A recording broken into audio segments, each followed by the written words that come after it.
основное, что вы хотели вот в этом аудиозаписи обсудить, какие доводы и что? Поясню вкратце, да, чтобы не вдаваться.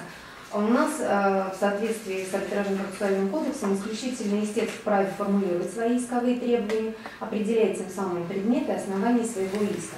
Кроме того, исключительный истец вправе определять, кто является ответчиком по конкретному делу.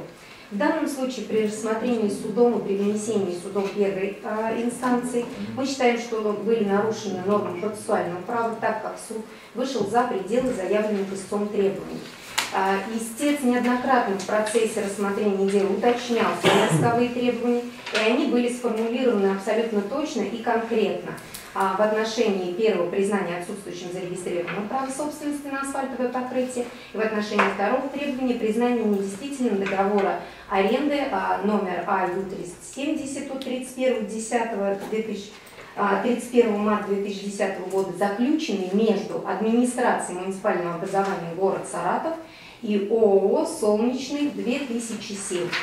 Об этом мы сказали суду в первой инстанции при рассмотрении дела, однако и судом было озвучено в последнем судебном заседании, что в таком виде удовлетворения требований невозможно, потому что стороной по сделке является совершенно уже другое лицо. Требование сформулировано к ненадлежащему ответчику. Говорилось также о том, что договора в той редакции, в которой просит его признать недействительным истец, уже не существует. И это юридически свершившийся факт, а не особенности русского языка, как нам пытался пояснить представитель истца на прошлом судебном заседании. Несмотря на это и несмотря на то, что суд неоднократно говорит истцу о том, что невозможно удовлетворение требований в таком варианте, все равно суд выносит решение и удовлетворяет требования, скорректировав просительную часть искового заявления. В кавычках скорректировал.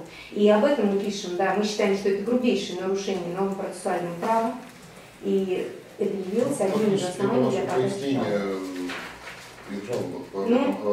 Да, мы говорим об этом, но мы бы хотели это именно приобщить в качестве доказательства, то, что это не голословное утверждение, а это именно обоснованные доводы, которые соответствуют тому, что было на самом деле при вынесении решения судом.